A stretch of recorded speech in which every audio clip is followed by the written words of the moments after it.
en refusant de censurer ce gouvernement, en se gardant bien d'engager une procédure de destitution à l'encontre de Macron, en dépit des manquements graves qui lui sont reprochés, manquements graves à la fonction de président de la République, eh bien l'Assemblée nationale, pas toute l'Assemblée nationale, mais l'opposition, pourtant majoritaire en nombre, a décidé de s'engager dans une confrontation permanente avec le pouvoir, avec l'exécutif.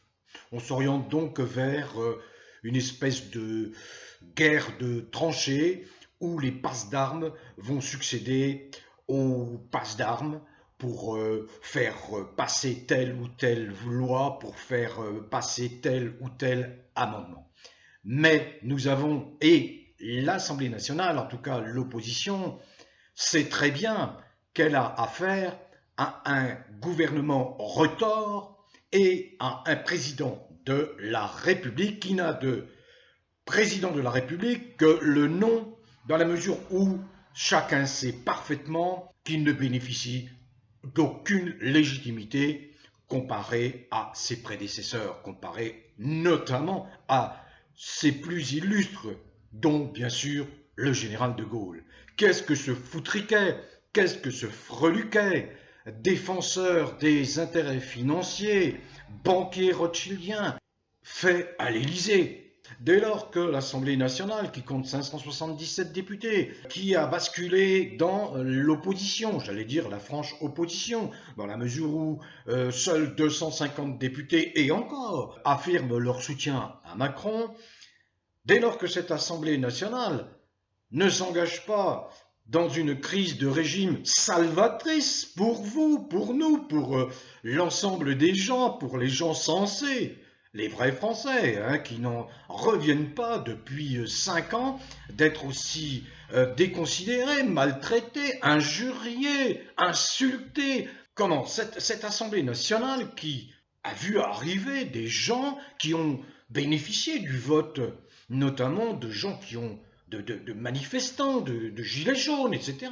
Ces gens qui sont désormais parlementaires, nationaux, eh bien, ils doivent maintenant traduire dans les faits, par les actes, par leur vote, l'aspiration de la France à se débarrasser de l'importun, de l'usurpateur, de l'intrus. Voyons, je n'ai eu de cesse depuis 4 ans d'expliquer que non seulement Macron était identifié pour ce qu'il est exactement, un tourmenteur, un bonimenteur, par les Français, mais également par tous les grands pays de la planète.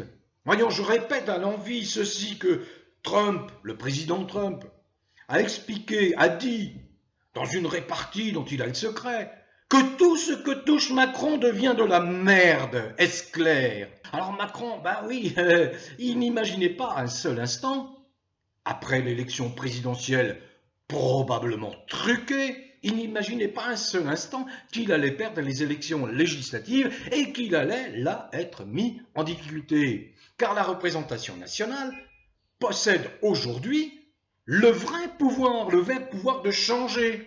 C'est la raison pour laquelle il faut sans cesse interpeller les députés de votre circonscription, en particulier ceux de l'opposition, pas les lobotomiser, les décérébrer de la répression en marche ou du Modem ou de Horizon, ce petit parti créé par ce Édouard Philippe qui rêve d'être le boss à la place du boss, qui rêve d'en découdre finalement avec Macron. C'est la raison pour laquelle je disais, au sein de ces 250 qui soutiennent Macron, il y a à horizon 1 an, peut-être même avant, forte probabilité de scission, de fronde, qui mettrait définitivement à terre cet intrus Macron. Alors j'imagine qu'il n'est pas particulièrement à l'aise, parce qu'un psychopathe, tel qu'il est identifié par les plus éminents psychiatres, un psychopathe n'aime pas se retrouver comme ça, mis à l'index, réduit a un second rôle. Les mots ont un sens. Quand j'utilise un mot, parce que là on est dans, vous savez, on est entré dans le règne de la bien-pensance. La bien-pensance, il y a des mots qu'il ne faut pas utiliser. Alors, le mot que j'utilise à dessein, c'est de dire, mais nous sommes non seulement en dictature, mais c'est une dictature menée par des fascistes. Macron est un fasciste.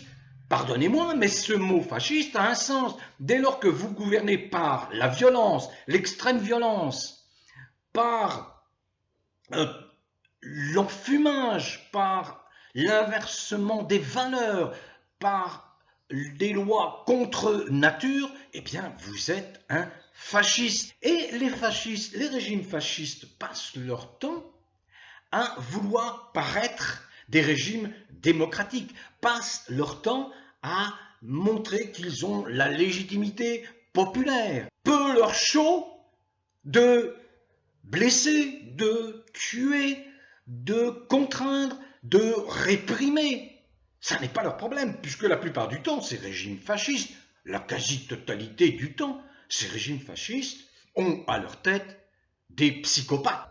Les puissances financières, les lobbies, ont bien compris que si elles voulaient pérenniser leur système ultra-libéral, dévastateur à l'échelle de la planète, il fallait trouver un moyen autre que la guerre traditionnelle, autre que les balles, autre que les obus de canon. Et ils ont trouvé que le plus simple est de faire émerger un psychopathe, notamment à la tête de l'État français, notamment grâce à l'OTAN belliqueux et belliciste, un psychopathe à la tête de l'Ukraine pour engager des hostilités contre la Russie, alors que la Russie est dans son droit, parfaitement dans son droit. Je suis tout à fait en phase avec l'action de Vladimir Poutine. Je l'ai exprimé dans plusieurs vidéos. La Grande Russie, historiquement. François Asselineau vient de commettre une excellente vidéo qui explique les tenants, les aboutissants de ce conflit russo- et ukrainien. Là, nous avons affaire à une Ukraine qui est entre les mains de nazis, néo-nazis, soutenus par les Occidentaux. C'est lamentable. Et que fait Macron qui n'y entend rien, qui est un ignare en géopolitique, se permet d'envoyer des armes à l'Ukraine, à Zelensky, le fou. Pourquoi? Pour entretenir le conflit, pour faire de plus en plus de morts et de blessés, alors qu'il y a une grande population russophone, notamment au sud-est, dans le Donetsk en particulier, qui n'attendait que cela, que le grand frère russe vienne les libérer de la répression de Zelensky qui sévit depuis 2014, les accords de Minsk, qui devaient stabiliser la situation. Or, Zelensky a fait exactement le contraire. Il s'en est pris à la population russophone. Donc nous sommes bien dans un régime fasciste macronien qui veut se donner l'apparence d'une démocratie, qui a le soutien effectivement de tous les merdias aux ordres, qui a le soutien y compris de médias qui vivent des subsides publics comme l'agence France-Presse devenue une agence française de propagande au service exclusif de Macron. Les violations de la Constitution, les violations des lois internationales sont légion avec ce régime macronien. Or, le problème pour Macron, c'est que les faits sont têtus, même si je ne me satisfais pas de voir cette Assemblée nationale qui a le pouvoir de tout renverser, de créer une crise de régime salvatrice pour tout le monde, ne le fait pas. Et Macron, lui, il est face à un bloc qui est mouvant, car les oppositions ne sont pas toujours les mêmes. Le problème, par exemple, prenons les Républicains. Les Républicains, qui comptent 62 députés, ont une envie de renaître, de se reconstituer en grand parti, en grand courant national. Le problème, c'est qu'en son sein, au sein des Républicains, il y a des gens qui sont très proches de Macron, tant sur le plan sécuritaire que sanitaire. Prenons l'exemple du passeport sanitaire qui, première grosse, lourde défaite revers de Macron, n'a pas été reconduit. C'est une très grande nouvelle. Mais qui immédiatement vole au secours de Macron pour ce pass sanitaire? Un dénommé Retailleau, qui est sénateur et qui dit oui, mais attendez, il y a la navette, il faut que le projet de loi repasse au Sénat, il sera peut-être amendé, et le Sénat, il laisse entendre que le Sénat pourrait, lui, rétablir le pass sanitaire qui a été rejeté par l'Assemblée nationale. Vous voyez un petit peu la difficulté de cette composition hétérogène de l'Assemblée nationale, y compris au sein des groupes eux-mêmes. Voyez par exemple la NUP, dont je parlais dans une récente vidéo. Au sein de la NUP 151, NUP, c'est un intergroupe, il trouve le moyen de voir 6 députés socialistes qui font partie de la NUP ne pas voter la motion de censure. Ça va être cela tout au long de la législature. Il va y avoir beaucoup de pertes de temps. Les groupes vont devoir ferrailler. Et là, je rends hommage à, par exemple, Éric Coquerel, qui est devenu le président de la commission des finances de l'Assemblée nationale. Éric Coquerel, comme les gens de la France insoumise, ne me faites pas de mauvais procès. Ceux qui pensent que je tape dur sur la France insoumise. Non, je ne corrige que ceux que j'aime bien. Parce que quelquefois ils ont tendance à se laisser endormir par le chant des sirènes fielleuses macroniennes, ils oublient que Macron est un facho. Donc revenons à Éric Coquerel. Éric Coquerel qui, lui, au sein de cette commission des finances, arrive à une espèce de consensus et dit il faut voter un amendement pour réintégrer ces 16 000 soignants qui ont été injustement suspendus et qui ne perçoivent plus aucun salaire. Qu'est-ce que lui oppose Macron, à travers ces pantins qu'il représente à l'Assemblée nationale?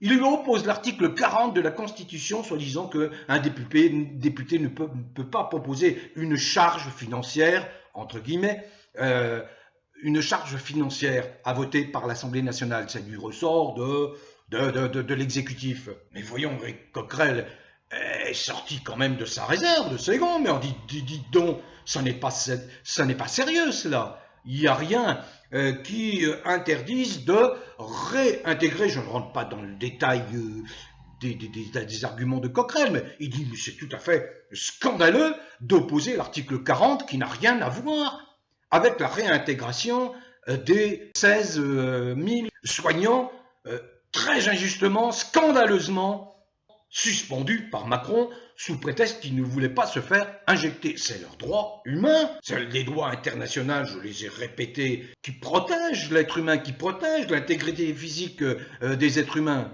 Il y en a 10, 15 dispositions, codes nationaux ou internationaux. Et vous n'avez aucun droit de priver de ces ressources pour vivre. Macron n'avait absolument aucun droit. C'est un manquement grave, extrêmement grave, gravissime d'avoir suspendu ces soignants. Alors bien sûr, Coquerel n'est pas resté sans réagir. Donc on va assister à ces passes d'armes. Mais je crains que, à l'arrivée, on ne piétine, que tout ça s'enlise dans des tranchées qui ne sont plus des tranchées à vision politique, mais à vision exclusivement politicienne. Vous comprenez le sens, la nuance, des visions politiciennes.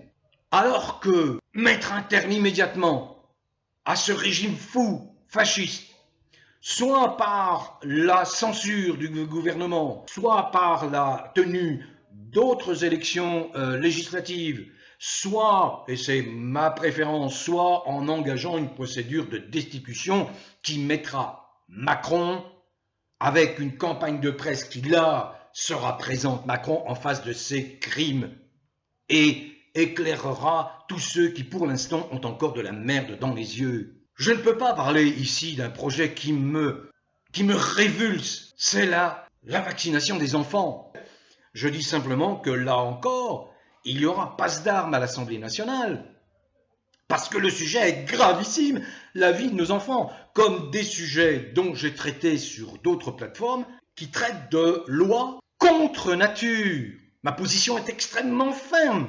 Qu'est-ce que les orientations sexuelles des uns et des autres ont à voir avec l'action politique? Ça relève de l'intime. Mais quand les orientations sexuelles de groupe se muent en force politique pour faire passer des lois qui peuvent contrarier une très forte majorité des gens, ça n'est pas normal. Alors vous savez bien que c'est la démarche de Macron qui s'inscrit dans la déviance. Là encore, je ne vais pas développer ce sujet. Vous pouvez aller sur la plateforme odyssée.com où j'ai enregistré des vidéos précises sur cette question. Donc, je regrette que les députés, qui sont les députés d'opposition et qui sont majoritaires, globalement majoritaires, je sais que c'est mouvant, c'est fluctuant en fonction des textes de loi qui arrivent à l'examen dans l'hémicycle, mais il suffit de 58 députés qui se disent oui, on part dans le mur, on part dans une impasse, on va créer un désordre extrême et on n'aboutira pas à l'objectif qui est de faire tomber ce régime, parce que ce régime a encore les moyens de nuire. Macron a les moyens de nuire. Énorme moyen de nuire, il a la tête de l'exécutif, même si c'est un usurpateur, comme je l'ai expliqué, même si on peut pas énormément douter de la validité de cette élection. Donc il faut effectivement, j'insiste, j'enfonce le clou, que certains prennent conscience, se mettent d'accord à quelques partis qu'ils appartiennent, quelques groupes politiques qu'ils appartiennent. Mettez-vous d'accord, ce n'est pas le bout du monde, 10% de l'Assemblée nationale, 58 députés sur 577 qui engagent la procédure de destitution pour manquement grave. J'ai fait une vidéo il y a 3 jours sur un nouveau manquement grave, l'affaire Uber. Vous voyez bien, là la démonstration est flagrante, elle est éclatante que Macron n'est là que pour servir les intérêts de ses copains ultra riches, les milieux financiers, les big pharma. Voyons, où est la volonté populaire derrière ça? Nulle part. Bon 14 juillet, bonne fête nationale à tous. Continuez à cultiver le bien-être, gardez néanmoins le sourire comme je le fais. Prenez soin de vous et portez-vous bien surtout.